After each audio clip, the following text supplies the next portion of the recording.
સુરતમાં ધર્મ પરિવર્તન કરનારા બિલ્ડરે દુકાન વેચવામાં રૂપિયા 20 લાખની ઠગાઈ કરી. ધર્મ પરિવર્તન કરી વૈભવમાંથી મોહમ્મદ બનેલા બિલ્ડરે કરી 20 લાખની ઠગાઈ. આરોપીએ નવસારી બજારના એપાર્ટમેન્ટમાં સસ્તામાં દુકાન વેચાણના નામે 20 લાખની ઠગાઈ કરી. ઇકો સેલે બિલ્ડરના સાગરીતના દલાલની કરી ધરપકડ. ચોક બજારના બિલ્ડર વૈભવ ઉર્ફે રોહિત મિશ્રા, જે ધર્મ પરિવર્તન કરી મહેમાન મોહમ્મદ ફૈઝાન બન્યો હતો, તેને દલાલ સાથે મળીને કેટરર્સના કર્મચારીને 33 લાખમાં 2 દુકાનનો સોદો કરી 20 લાખ લઈ દુકાન બારોબાર બીજાને વેચી દીધી હતી.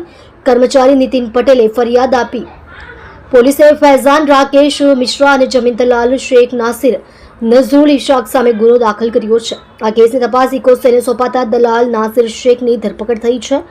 નાસિરે સાટા ખતમાં સાક્ષી તરીકે સહી કરી જવાબદારી લીધી હતી.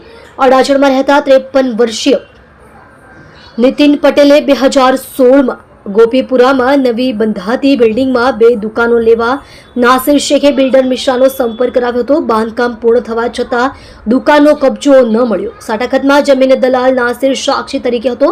20 લાખની રકમ આપી દીધા પછી બિલ્ડિંગનું બાંધકામ પૂર્ણ થયું છતાં દુકાનનો કબજો આપ્યો ન હતો. ઉપરથી બિલ્ડરે બંને દુકાનો બીજાને વેચી દીધી હતી.